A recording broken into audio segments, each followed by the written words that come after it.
10월 11일 금요일. 믿음에는 행함이 따라야 합니다. 야고보서 2장. 내 형제들아, 만일 사람이 믿음이 있노라 하고 행함이 없으면 무슨 유익이 있으리요? 그 믿음이 능히 자기를 구원하겠느냐? 만일 형제나 자매가 헐벗고 일용할 양식이 없는데 너희 중에 누구든지 그에게 이르되 평안히 가라, 덥게 하라, 배부르게 하라 하며 그 몸에 쓸 것을 주지 아니하면 무슨 유익이 있으리요?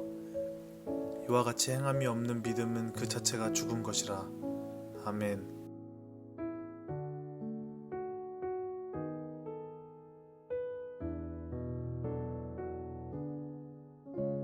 요절.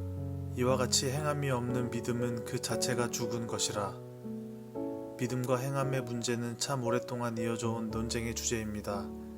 행함으로 말미암아 구원을 얻는 것이 아니라 믿음으로 구원을 얻는다는 주장이 늘 지배적이었기 때문입니다.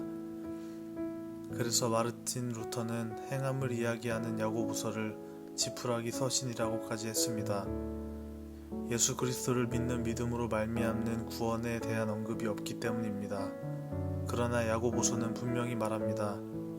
믿음의 행함이 따르지 않으면 그 자체만으로는 죽은 것입니다. 야고보서는 구원을 얻기 위해 우리가 어떻게 해야 하느냐를 말하려 한 것이 아닙니다. 예수 그리스도를 믿음으로 구원을 얻은 우리가 무엇을 해야 하느냐를 말하고 있습니다. 그리고 예수 그리스도를 믿는 믿음이 있어 구원받은 우리가 어떻게 해야 하는지를 가르쳐 줍니다. 그래서 행함을 강조한 것입니다. 우리를 향한 하나님의 목적은 두 가지입니다. 하나는 우리가 예수 그리스도를 믿어 구원을 받는 것입니다. 실제로 우리는 예수 그리스도를 믿음으로 구원을 받았다고 확신합니다.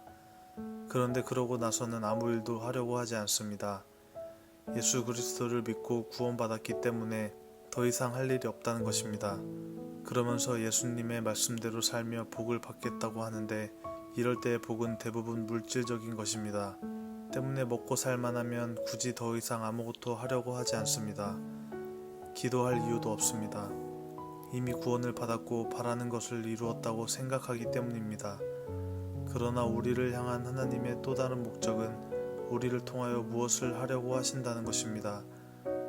하나님께서 계획하신 것을 이루기 원하신다는 것입니다. 그래서 우리는 무언가를 해야 합니다. 물론 우리가 행함으로 구원을 받는 것은 아닙니다. 그러나 행함이 없는 구원도 없습니다. 행함은 우리의 믿음을 완성시켜 줍니다. 로마서 13장 8절은 서로 사랑하는 것 외에는 아무에게도 빚을 지지 마십시오. 남을 사랑하는 사람은 율법을 다 이룬 것입니다. 라고 했습니다. 그러므로 행함이 없는 믿음은 죽은 것입니다. 또한 믿음이 없는 행함도 죽은 것입니다. 오늘 내 믿음과 행함은 어떻게 살아있는지 돌아보기 바랍니다. 나의 믿음은 행함이 있는 믿음입니까? 행함이 없는 죽은 믿음입니까? 하나님, 입으로만 사랑을 말하며 살았습니다. 어리석은 우리의 죄를 회개합니다. 용서해 주시고 새힘을 주옵소서. 주님께서 원하시는 뜻을 이루게 하시고 우리에게 허락하신 이들을 주님의 사랑으로 사랑하는 삶을 살게 하옵소서. 예수님의 이름으로 기도합니다. 아멘.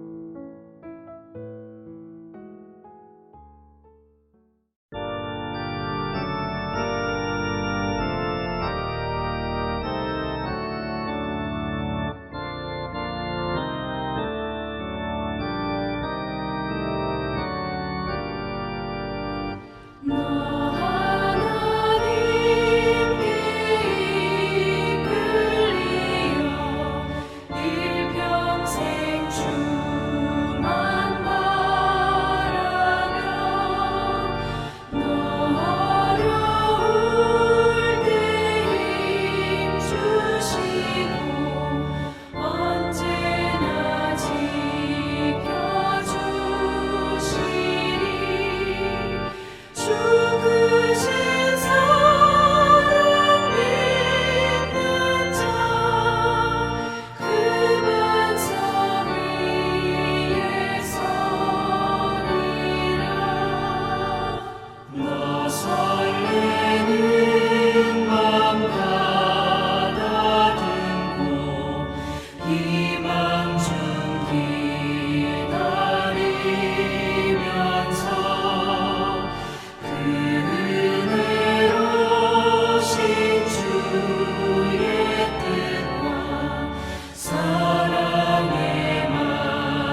찬양하고 기도하며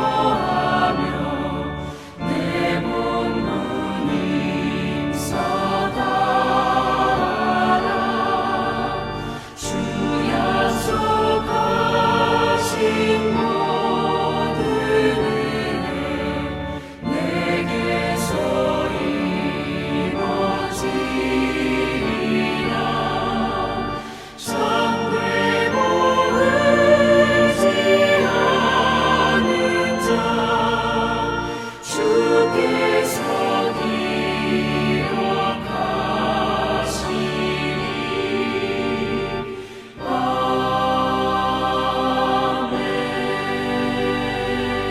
아멘.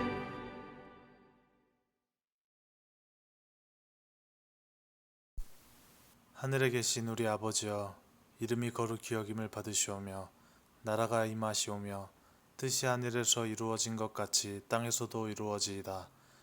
오늘날 우리에게 일용할 양식을 주옵시고 우리가 우리에게 죄진 자를 사하여 준 것 같이 우리 죄를 사하여 주옵시고 우리를 시험에 들게 하지 마옵시고 다만 악에서 구하옵소서.